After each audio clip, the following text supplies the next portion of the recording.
Assalamualaikum warahmatullahi wabarakatuh. Selamat pagi anak-anakku sekalian. Ibu ucapkan selamat datang kepada peserta didik baru yang sudah sah menjadi siswa-siswi SMK Mitra Karya Mandiri Ketanggungan.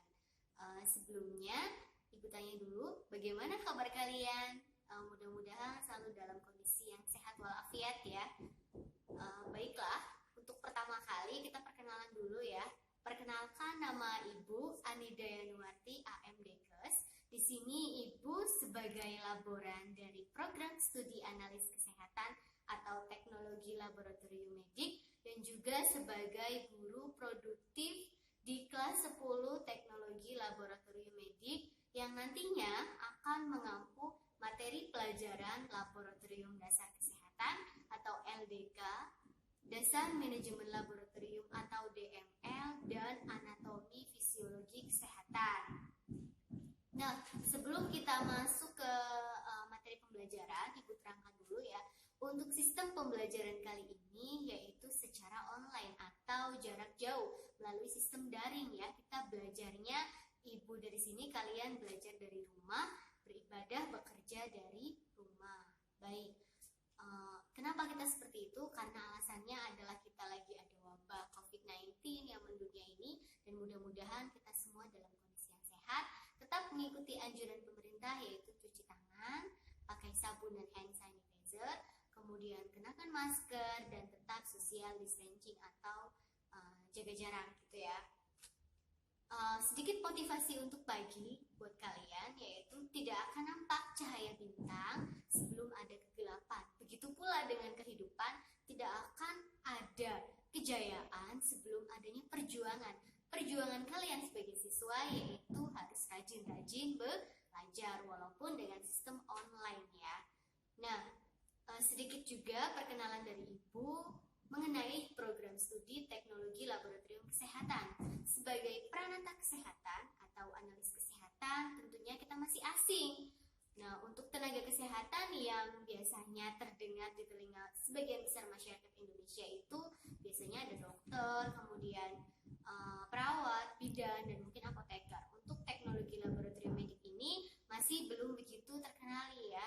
Jadi Ibu jelaskan lagi tentang pelayanan kesehatan laboratorium medik atau peranata kesehatan, yaitu adalah tenaga kesehatan yang bertugas untuk melayani kesehatan, kemudian mengukur, melakukan pengukuran, kemudian melakukan penetapan dan melakukan pengujian terhadap sampel yang berasal dari manusia atau bukan dari manusia untuk menentukan jenis penyakit, kemudian penyebab penyakit dan faktor-faktor lain yang mempengaruhi kesehatan seseorang.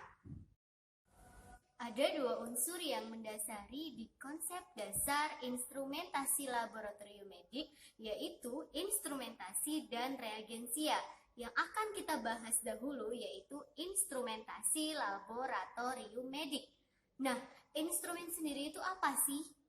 Udah ada yang tahukah instrumentasi laboratorium itu apa? Yuk, betul. Instrumentasi laboratorium itu adalah alat-alat yang digunakan sebagai penunjang atau pendukung di dalam pemeriksaan laboratorium. Ya, betul, alat-alat. Alat-alat laboratorium itu dibagi lagi menjadi dua. Yang pertama, instrumentasi utama, dan yang kedua, instrumentasi pendukung. Instrumentasi utama itu adalah instrumentasi atau alat yang digunakan untuk melakukan pengujian atau analisis, atau instrumentasi yang memiliki sifat pengukuran, baik pengukuran secara kualitatif maupun secara kuantitatif. Nah, Ibu akan kasih kalian kuis. Siapa yang bisa menjawab, pasti kalian akan dapat nilai. Cara untuk menjawabnya gampang. Tinggal kalian klik kolom komentar, diisi nama kalian, kemudian spasi, diisi jawaban kalian. Kuis ini berisi pertanyaan, yaitu apakah, sebutkan salah satu contoh alat utama yang ada di dalam laboratorium. Ya, kalian isi nama, kemudian spasi, dan juga jawaban nama alatnya. Satu saja, ya. Baik, Ibu terangkan. Untuk alat-alat utama ini, contohnya adalah, nah, yang ada di samping ibu ini adalah mikroskop yang paling familiar atau paling sering kita jumpai di dalam laboratorium. Kalau kalian sudah pernah keliling ke laboratorium SMK Mitra Karya Mandiri, yaitu di Teknologi Laboratorium Medik, pasti kalian akan menjumpai alat mikroskop yang ditutup dengan kain yang berwarna hitam. Ya, mikroskop ini adalah salah satu instrumen utama yang memiliki sifat pengukur. Dia akan bisa melihat benda yang sifatnya sangat kecil atau mikro. Ya, jadi kita lihat, kita ukur dari mikroskop. Bagaimana cara penggunaannya? Nanti akan ada pelajaran-pelajaran selanjutnya bagaimana cara menggunakan mikroskop ya. Untuk alat utama yang kedua yaitu hemositometer atau alat yang digunakan untuk mengukur kadar Hb seseorang. Ya, di dalam hemometer ini ada beberapa alat-alat yang lainnya, bagian-bagian perangkat pendukung lainnya, yaitu ada tabung pengencer hemometer. Di sini tertera skalanya ya. Tertera skalanya ya, ada skalanya nomor-nomor gitu ya. Kemudian ada pipet hemometer. Pipet ini juga mempunyai skala untuk mengambil spesimen sampelnya ya. Ya, ini adalah hemometer. Kemudian yang ketiga yaitu pipet Westergren. Ini juga dilengkapi dengan skala-skala ya. Skala untuk mengambil spesimen, kemudian kita ukur secara kualitatif. Ada juga gelas ukur ya. Ini juga dilengkapi dengan skala-skala ya. Ini adalah contoh instrumen atau alat utama. Kemudian instrumen yang kedua yaitu instrumen pendukung. Ya, instrumen pendukung itu adalah alat yang digunakan untuk menunjang pemeriksaan di dalam laboratorium. Jadi dia hanya sebagai penunjang, bukan sebagai alat ukur. Contohnya adalah tabung reaksi yang digunakan untuk menyimpan atau meletakkan zat-zat atau larutan yang sifatnya cair.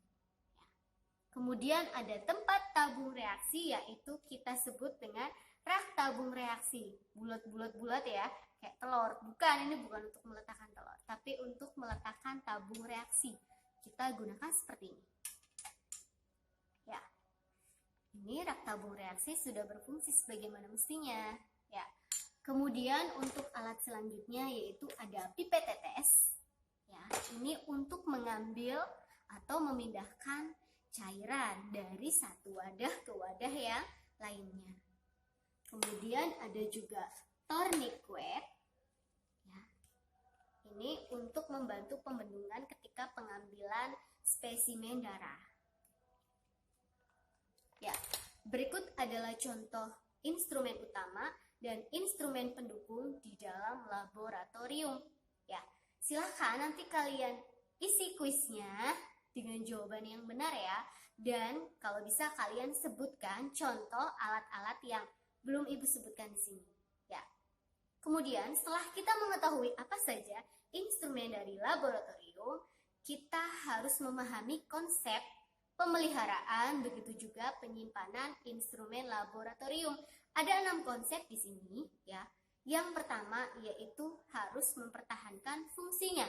Kita harus bisa mempertahankan fungsi dari instrumen laboratorium yang sudah disebutkan. Contoh saja tabung reaksi ini ya.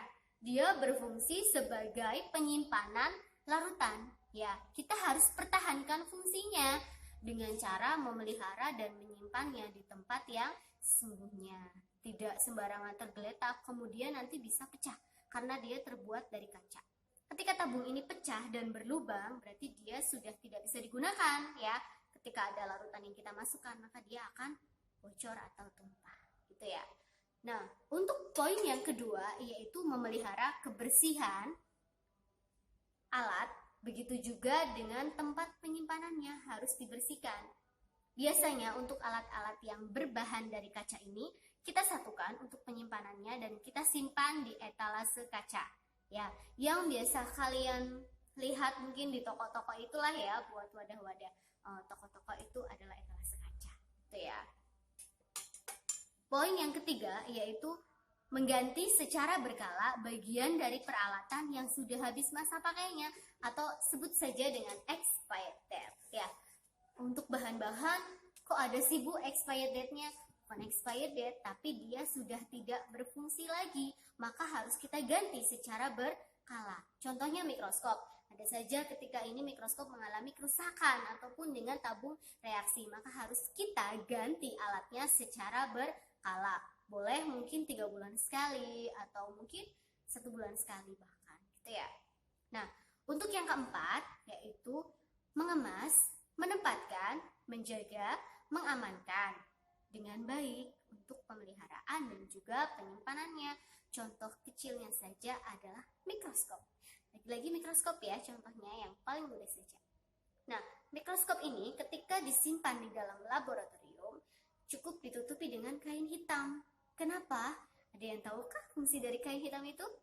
Ya, kain hitam itu fungsinya untuk melindungi mikroskop ini tersorot atau secara langsung oleh matahari atau sinar matahari.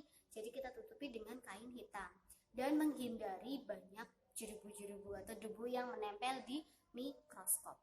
Itu ya. Jadi kita tutup dengan kain hitam.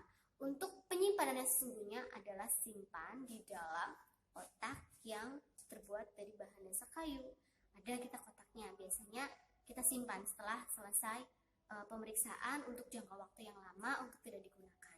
Gitu ya, itu untuk penyimpanan mikroskop. Dan penyimpanan yang berupa dari tabung-tabung ini seperti tabung reaksi kita simpan di dalam etalase kaca atau lemari kaca. Gitu ya. Untuk poin yang kelima yaitu kalibrasi alat secara berkala. Kalibrasi alat, apa ya kalibrasi alat itu? Baiklah, akan kita gunakan buat tugas nanti. Kuncinya ketika kita melakukan kalibrasi itu pengembalian alat ke setelan sebelumnya atau kita kembalikan seperti kita baru beli ya, awal lagi. Jadi alat ini akan berfungsi seperti awal lagi. Ketika kalian gunakan pasti akan ada yang berubah atau bergeser. Nah, alat itu perlu dikalibrasi. Biasanya 3 bulan atau 4 bulan sekali kita kalibrasi alat. Ya, kita set lagi sebagai awalnya seperti apa gitu ya. Nah, untuk yang keenam yaitu harus memperhatikan penyimpanan alat dan bahan sesuai dengan jenisnya.